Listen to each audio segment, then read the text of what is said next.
시대가 많이 어두워졌습니다. 갈수록 또 어두워져 가고 있는데요. 이 어두운 시대에 교회가 해야 할 일이 있어요. 그 교회가 해야 할 사명이 무엇이냐면 바로 이 시대를 깨울 사무엘을 세우는 것입니다. 이 사사시대가 350년 동안 영적인 암흑기 시대, 어두운 시대, 무엇이 참이고 무엇이 그런 것인지를 전혀 구분이 없는 그런 시대, 그런 영적인 암흑기 시대를 깨트리고 역사의 새벽을 가져다 준 인물이 바로 사무엘입니다. 그래서 사무엘상은 앞 전반부에서는 이 사무엘의 등장에 대해서 굉장히 의미 있게 부각을 시키는 것을 보게 되죠. 역사가 어두울 때마다, 시대가 어두워져 가고 혼탁해질 때마다 교회가 해야 될 사명은 바로 이 사무엘을 세우는 것입니다. 오늘 이 자리에 우리 청년들이 함께 또 찬양도 하고 함께 앞자리에 딱 있으니까 얼마나 빨간 옷을 입고, 빨간 옷이 다 잘 어울려요. 계속 빨간 옷만 입고 다니시고, 빨간 옷이 앞에 있으니까 얼마나 좋은지, 여러분들이 이 시대를 깨우는 사무엘이 되어야 될지 믿습니다. 아멘이 별로 적네. 아멘이세요? 예. 그래서 오늘 말씀을 통해서 하나님께서 사무엘을 부르셔서 어떻게 이 사무엘을 세우시는지 함께 말씀을 통해 은혜 나누기를 원하는데요.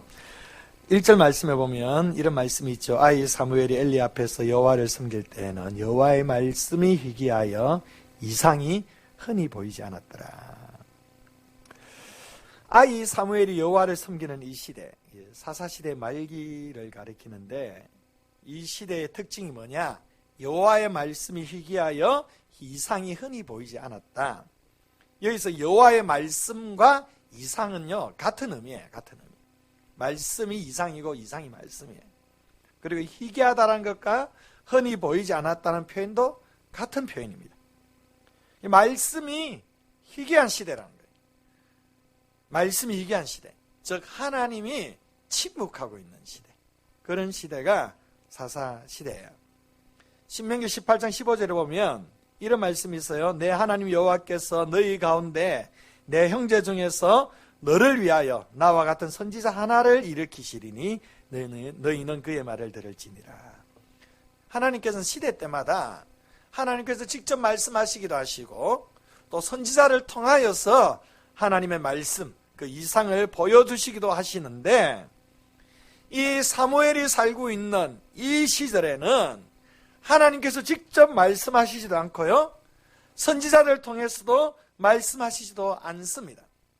긴 침묵이 이어지고 있는 그런 시대였습니다. 왜 하나님이 침묵하시는 걸까요? 한마디로 하나님께서 너무 기가 차서 할 말을 잃어버렸기 때문이에요.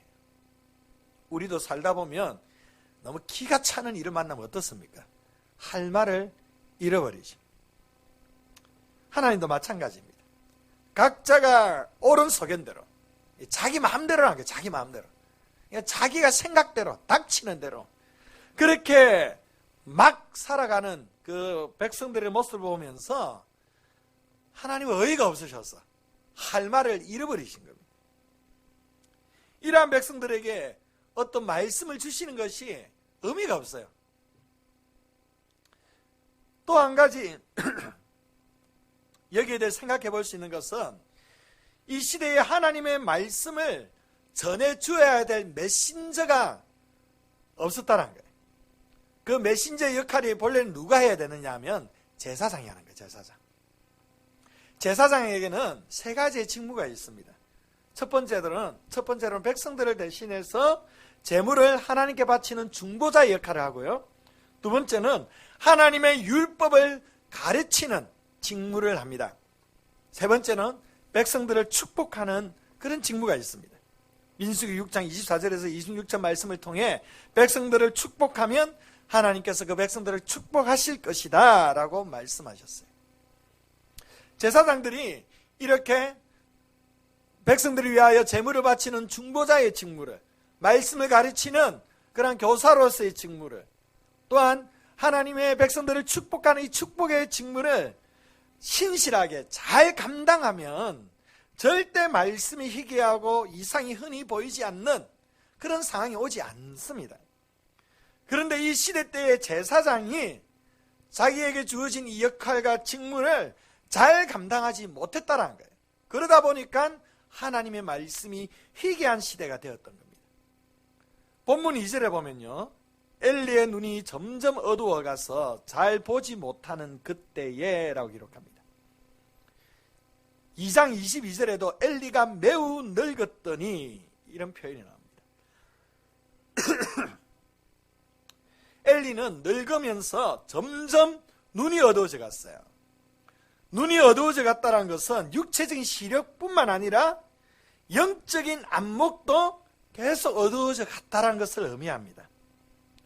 이스라엘 백성들을 이끌어가야 될 이 제사장이요, 영적인 안목도 없습니다. 능력도 없고 지도력도 없어요. 그냥 무기력하게 늙어가고 있는 거예요. 그냥 뒷방 늙은이로 전락해버렸어요. 전혀 영적인 지도력을 발휘하지 못하고 있습니다. 또한 아버지가 그러면 아들들이라도 괜찮아야 되지 않겠어요?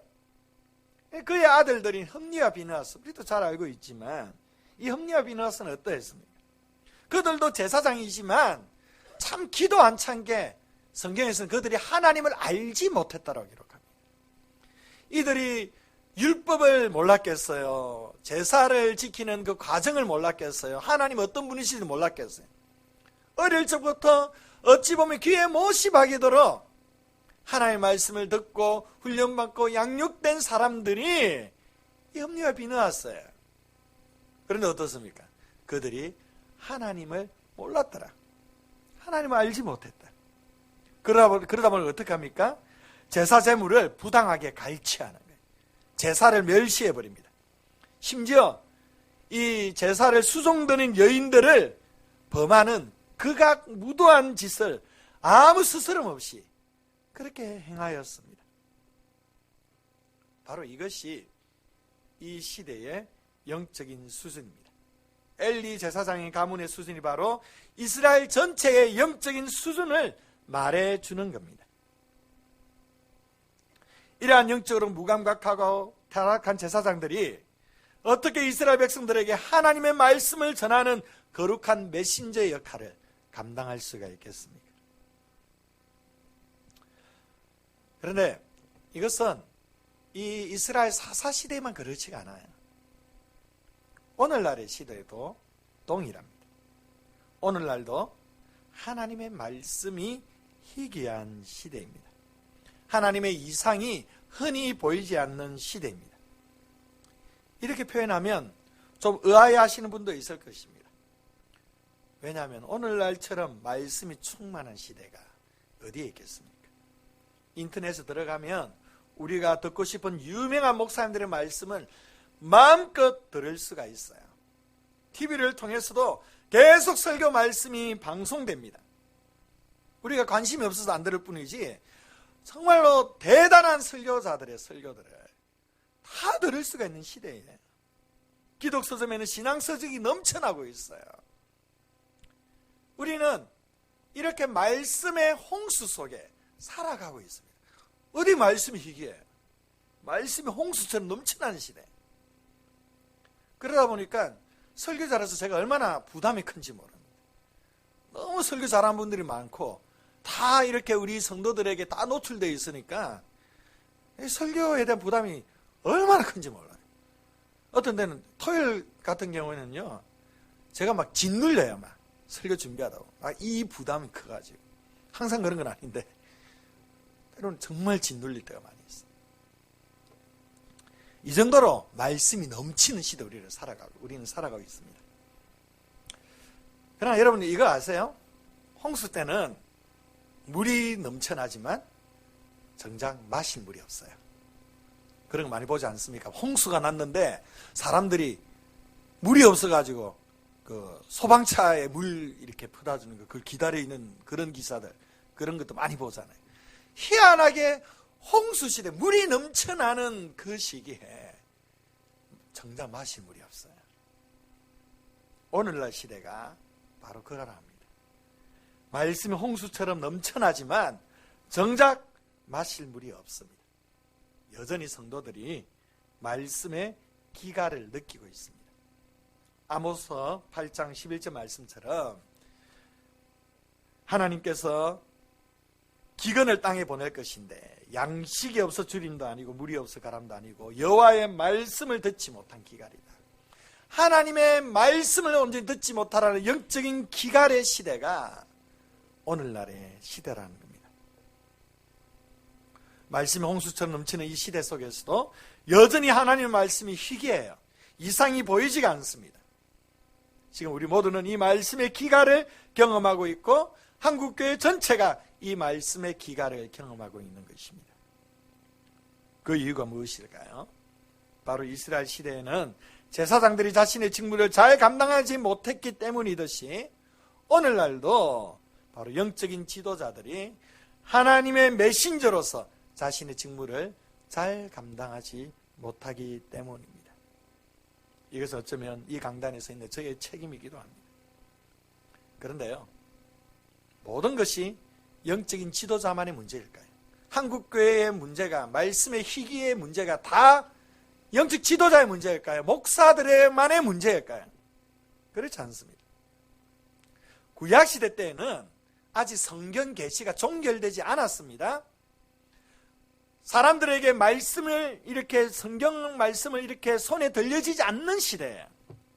그러니까 일방적으로 하나님으로부터 직접 말씀을 듣든지 아니면 선지자를 통하였으면 들어야만 하는 거예요. 그런데 지금은 다릅니다. 지금은 계시가 완성된 시대입니다. 그리고 그 계시의 말씀인 성경이 우리 손에 들려져 있어요. 우리는 목사님들을 통하여 계시의 말씀을 듣는 것도 중요하지만 여기에서 머물러서는 안 됩니다. 직접 이 말씀을 읽고 묵상해야만 하는 겁니다. 현대 그리스도인의 삶 가운데 말씀이 희귀한 이유는 바로 말씀에 대한 진지함이 결여되어 있기 때문입니다. 깊은 묵상이 없기 때문입니다. 너무 바쁘고 분주하다 보니까 깊은 묵상을 잃어버렸어요. 인스턴트식의 신앙에 익숙해져 있습니다. 큐티도 그냥 인터넷 같은데 밴드나 이런 데 들어가서 누군가에 의해서 묵상한 그 말씀 한번 쭉 읽고 은혜된다. 이걸 끝나버려요. 우리가 깊이 묵상하지 않아요. 또 너무 많은 설교를 듣고 있기 때문에 설교를 판단하는 자리에 서 있지 그 설교 앞에서 온전히 내가 겸손하게 반응하지는 않아요. 오늘 목사님 설교가 좀 은혜된다. 오늘 은혜가 안 되는데 좀 기도 요즘 안 하는가 봐. 이러면서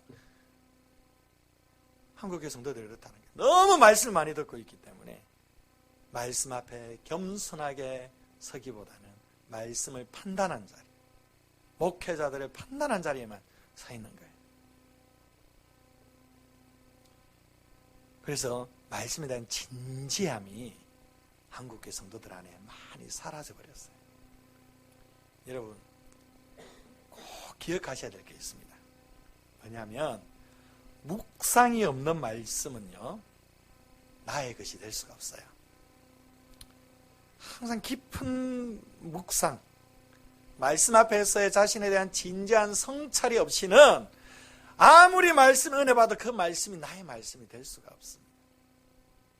여러분들이 설교 말씀을 들었다 하더라도 오늘 말씀 은혜 된다.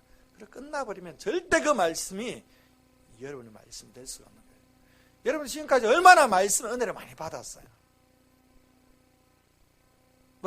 정말인지 아니면 그냥 하는 말인지 모르지만 항상 저도 설교 끝나고 뒤에 인사를 하고 있으면 나도 설교 은혜 받았습니다. 목사님 너무 좋았습니다. 문자 나라면 오늘 목사님 은혜 받았어요. 이게 그냥 저희한테 격려해 주는 차원인지 정말 은혜 받았는지 모르겠어요. 하여튼 은혜를 많이 받는데 은혜를 받는데 삶의 변화는 없어요. 참 이상하지 않습니까? 은혜 받는데 왜 삶의 변화가 없냐는 거예요. 그 은혜를 안 받았다는 게 아니에요. 뭐가 문제냐? 말씀을 그 받은 말씀에 대한 깊은 성찰이 없기 때문에 깊은 묵상이 없기 때문입니다. 내가 깊이 묵상하고 내가 진지하게 하나님의 말씀 앞에 성찰하지 않으면 절대 그 말씀이 나의 말씀으로 체화될 수가 없는 겁니다. 여러분들 간접적인 은혜에 너무 익숙해 있지 마세요. 그냥 수동적으로 듣는 것으로, 그냥 수동적으로, 그리고 아주 인스턴트식으로 그냥 빠른 시간 안에 그냥 은혜 받으려고 하지 마세요. 바로 이러한 우리의 태도로 말미암아 말씀은 넘쳐나는데 말씀이 희귀함 속에 살게 되는 겁니다. 여러분의 삶 내에 이 깊은 묵상이 회복되시길 바랍니다. 적어도 여러분 매일마다 큐티 하는데, 말씀 묵상하는데 20분에서 30분 투자하세요. 그 정도 투자하지 않고 어떻게 내가 신앙생활한다, 믿음생활한다고 자신 있게 말을 하는 겁니까? 이처럼 하나님의 말씀이 희귀하고 이상이 흔히 보이지 않는 영적인 암울한 상황이 이 본문의 이스라엘의 모습이고 오늘날의 우리의 시대의 모습이기도 한데요. 그런데 이러한 절망적인 상황에도 불구하고 우리에게 참 소망을 주시는 귀한 말씀이 나옵니다. 3절 말씀을 한번 봅시다. 3절을 우리 함께 읽어볼까요? 시작.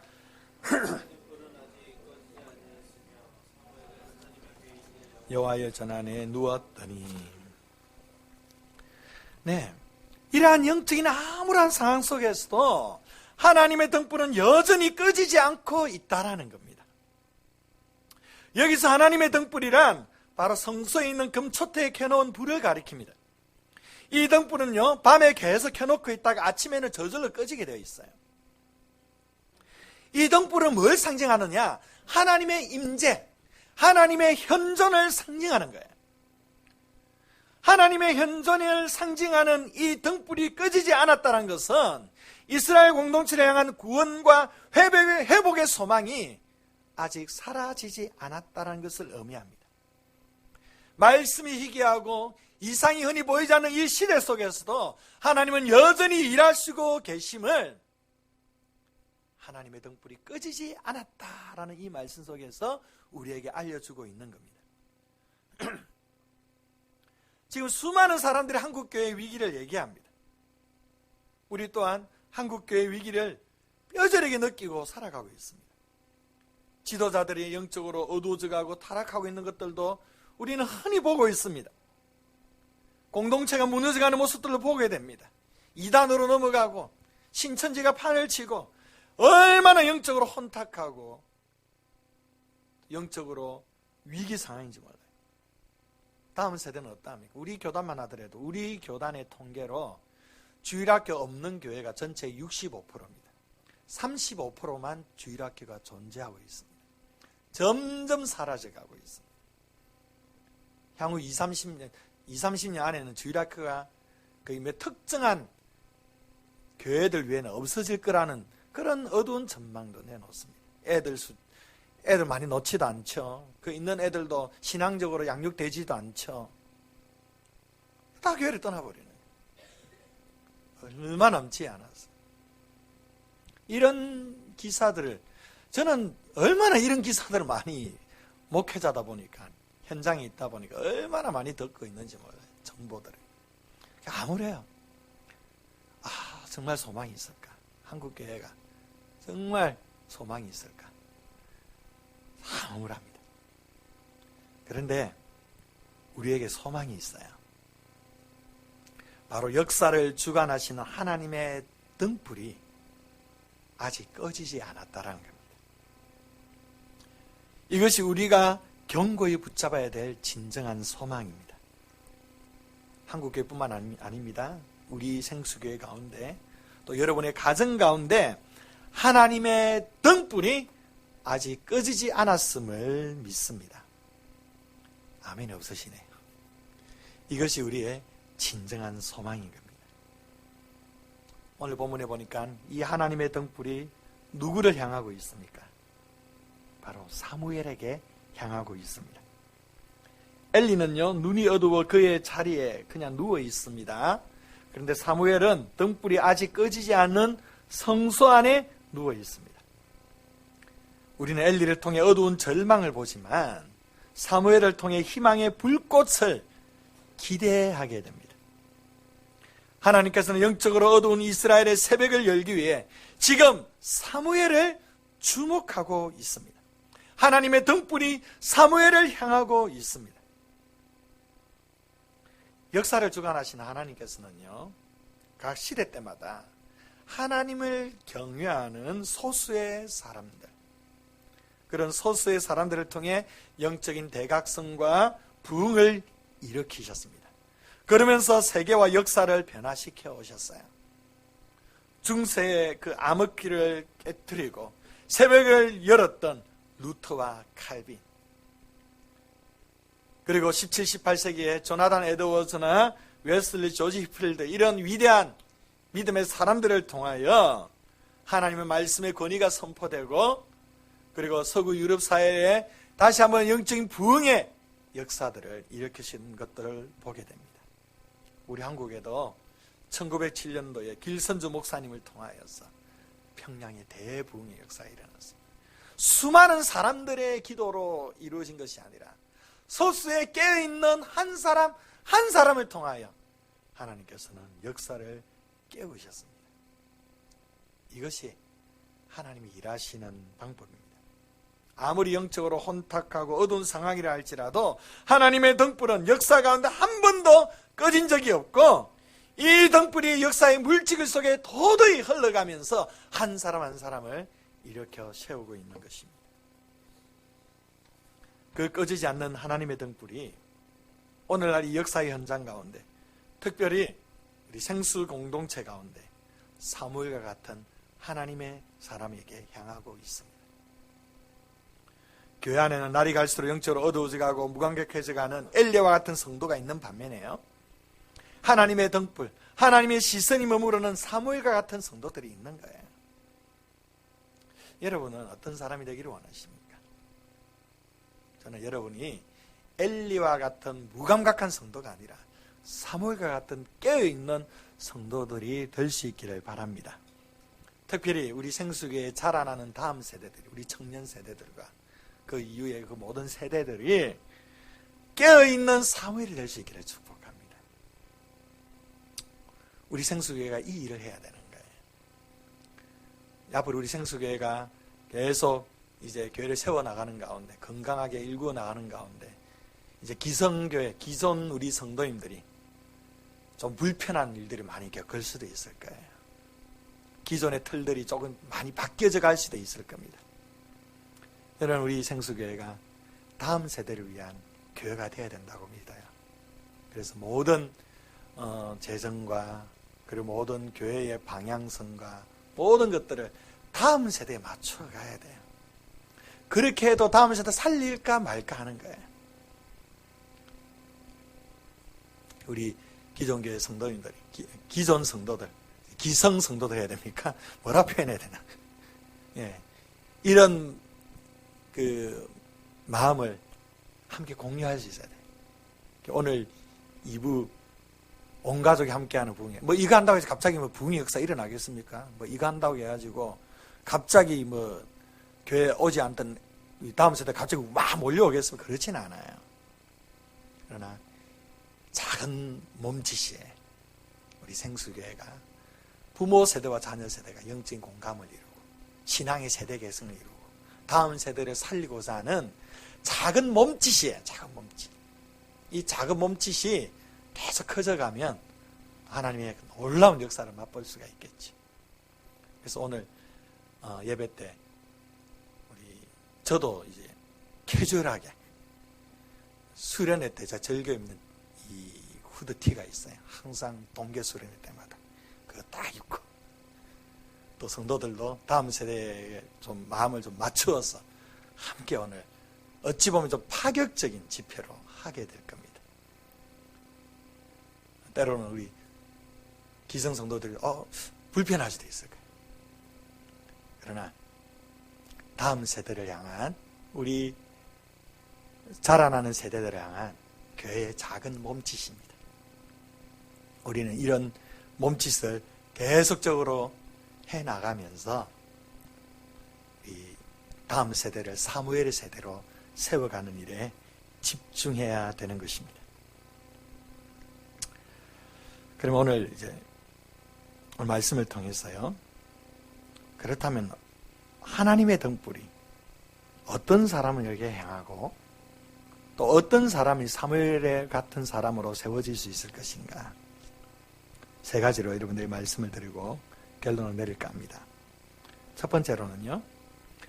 어떤 사람이 사무엘과 같은 사람이냐? 첫 번째로 하나님과 거리가 가까운 사람입니다. 자, 따라합시다. 하나님과 거리가 가까운 사람이 됩시다.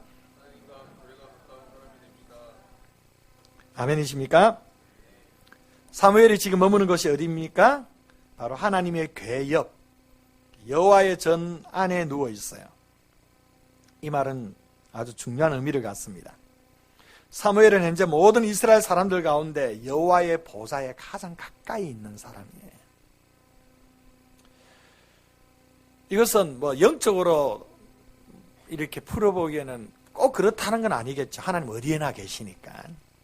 그러나 적어도 육체적으로는 하나님과 거리가 가장 가까이 사무엘이 지금 있는 거예요. 이스라엘에 있어서 가장 하나님과 거리에 가까운 사람이 사무엘이에요. 여호와의 보좌에 육체적으로 그렇게 가까이 있던 사무엘은 그분을 만날 수밖에 없는 겁니다. 이처럼요, 하나님의 등불은요, 하나님과 거리가 가까운 사람에게 머물게 됩니다. 이것은 단순히 물리적인 거리가 아니죠. 그것은 여러분 잘 아실 겁니다. 하나님 어디에나 계시는 분이시기 때문에 우리가 성전에 있다고 해서 하나님께 더 가까이 있다 말할 수 있는 건 아니겠죠.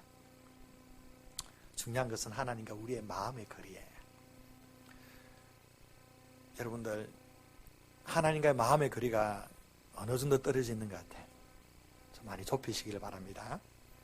하나님께로 더 가까이 나아갈 수 있기를 바라요. 하나님의 존전 앞에 서기를 바랍니다. 바로 하나님의 말씀과 기도의 삶을 온전하게 살아갈 때 우리는 하나님과의 거리가 가까워지게 될 것입니다. 두 번째로 하나님의 부르심에 반응할 준비가 되어 있는 사람이 사무엘과 같은 사람입니다. 우리 4절을 또 한번 읽어볼까요? 4절 함께 읽어봅니다. 시작. 여호와께서 사무엘을 부르시는지라 그가 대답하되 내가 여기 있나이다 하고. 말씀이 희귀한 시대에 드디어 하나님께서 침묵을 깨시고 사무엘을 부르십니다. 이 하나님의 첫 부르심에 대한 사무엘의 응답은 아주 초보적이고 아주 원시적인 수준입니다. 그는 엘리가 자신을 부르는 줄 알고 엘리한테 갑니다. 근데 엘리는 자신이 부르지 않았다고 말하고 다시 가서 누워있으라고 말을 해요. 6절에 보니까 하나님께서 두 번째 또 부르세요. 또 사무엘의 응답도 동일합니다. 엘리에게로 갑니다. 8절에 세 번째로 하나님께서 부르십니다. 또 엘리에게로 갑니다. 그때서 엘리가 사무엘을 부르시는 분이 하나님이시구나 이것을 깨닫고 하나님의 부르심을 받을 준비를 하라고 일러주죠. 왜 사무엘은 하나님의 음성을 잘 분별하지 못했을까? 7절에서 설명을 해주죠. 7절에 보니까 당시까지만 해도 이 사무엘은 아직 여호와를 알지 못했어요. 여호와 하나님을 깊이 경험하지를 못했다는 겁니다. 그리고 말씀도 아직 그에게 들려지지도 않았습니다. 그래서 하나님의 음성을 잘 모르는 거예요. 여기서 저는 이 두 가지를 발견할 수가 있습니다. 우선 첫 번째로는 하나님의 고집을 볼 수 있어요. 하나님의 고집. 오늘 보면 4절에서 10절 사이에 이 부르다라는 표현이 11번 등장합니다. 11번. 하나님께서 사무엘을 11번씩 부르셨다는 겁니다.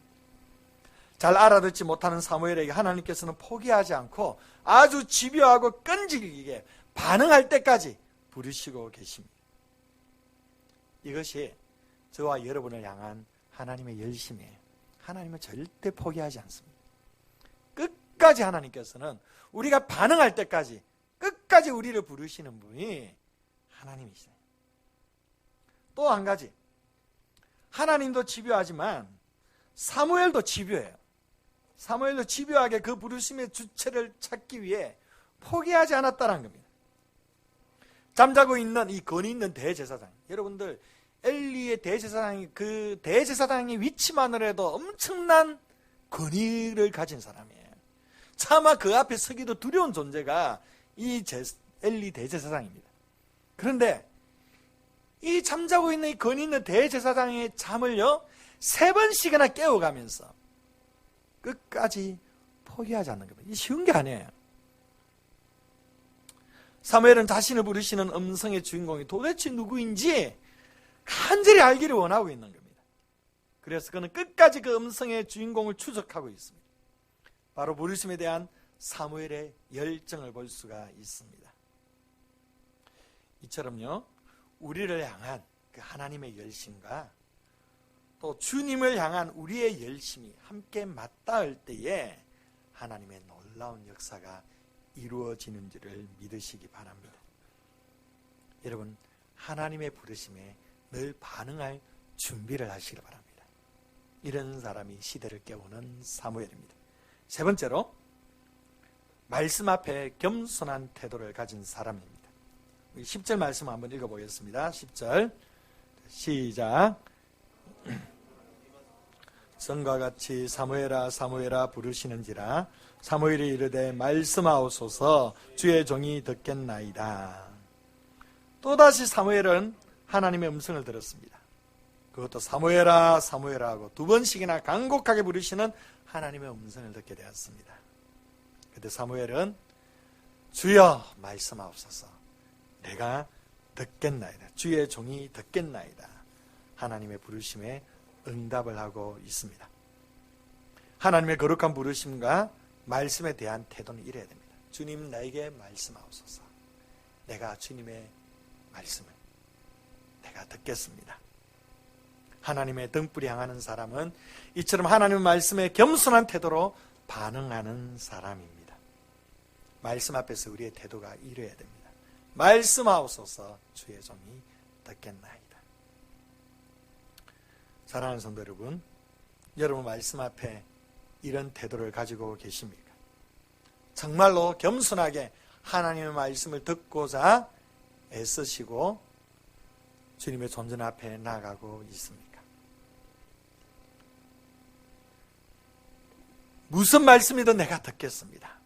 그리고 그 말씀에 순종하겠습니다. 이 자세를 가지고 주님의 말씀 앞에 나아가고 있습니다. 바로 이런 사람이 이 시대의 사무엘이 될 수가 있습니다. 사랑하는 성도 여러분, 오늘 이 말씀을 꼭 기억할 수 있기를 바랍니다. 꼭 다음 세대들만이 사무엘이어야만 하는 것은 아닙니다. 연세가 드신 분들이라 할지라도 지금 이 순간에 하나님의 말씀에 온전히 반응할 때 시대를 깨우는 사무엘이 될 수가 있습니다. 하나님과의 거리가 가까워지고 하나님의 말씀에 반응할 준비를 하고 그 말씀을 겸손히 듣고 청종하며 순종할 때에 그 사람들을 통하여 하나님께서는 이 시대를 깨우게 될 것입니다. 이제 우리가 우리 우리 성도들, 부모 세대들 뿐만 아니라 우리 자녀 세대들이 이런 사무엘과 같은 세대들이 될 수 있도록 우리가 이들을 세우는 일에 더욱 열심을 다할 수 있기를 원합니다. 가장 탁월한 자녀들 사무엘을 세우는 방법 중에 가장 탁월한 방법은 내가 그렇게 사는 거예요. 내가 사무엘처럼 살아가면 나를 통하여 자녀들이 사무엘처럼 세워지게 될 것입니다. 우리 생수교회 안에 시대를 깨우는 사무엘들이 많이 세워져 가지고 역사의 새벽을 열어제치는 놀라운 은혜의 역사가 있기를 주의 이름으로 축원드립니다. 기도하겠습니다. 아버지 하나님, 시대가 참 많이 어둡습니다. 성경의 사사시대가 그 시대뿐만 아니라 오늘날의 시대임을 고백합니다. 그러나 하나님의 등불이 아직 꺼지지 않았음을 믿습니다. 아버지 하나님, 그 하나님의 등불이 우리에게 향하고 있고 이 시대를 깨울 사무엘에게 향하고 있음을 믿사오니 우리 모든 성도들이 사무엘과 같은 믿음의 세대들이 되게 하여 주시고 또 우리의 이 사무엘과 같은 섬김을 통하여서 자녀 세대들을 사무엘의 세대로 아름답게 세워나갈 수 있도록 인도해 주시옵소서. 우리 모두가 하나님과 거리가 가까운 사람이 되게 하시고 하나님의 부르심 앞에 온전히 반응하는 삶이 되게 하여 주시고 하나님 말씀에 겸손하게 그 말씀 앞에 순종하며 살아가는 복된 우리의 삶이 되게 하여 주시옵소서.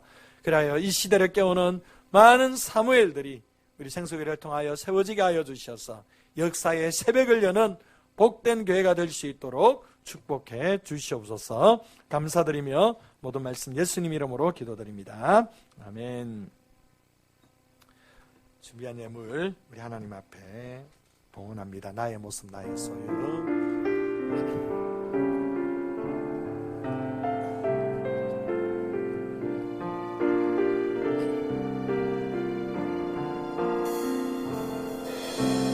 나의 모습 나의 소유 주님 앞에 모두 드립니다.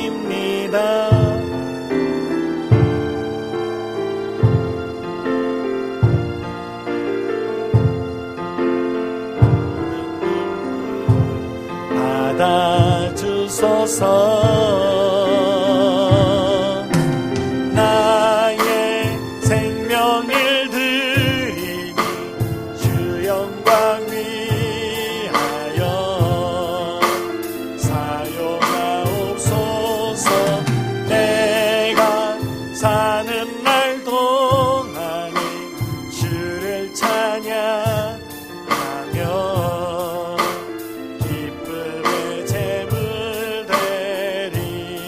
나를 받아주소서.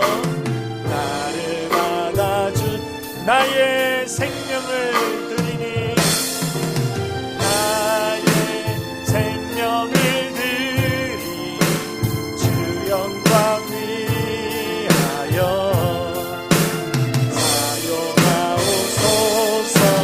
내가 사는 날 동안에 주를 찬양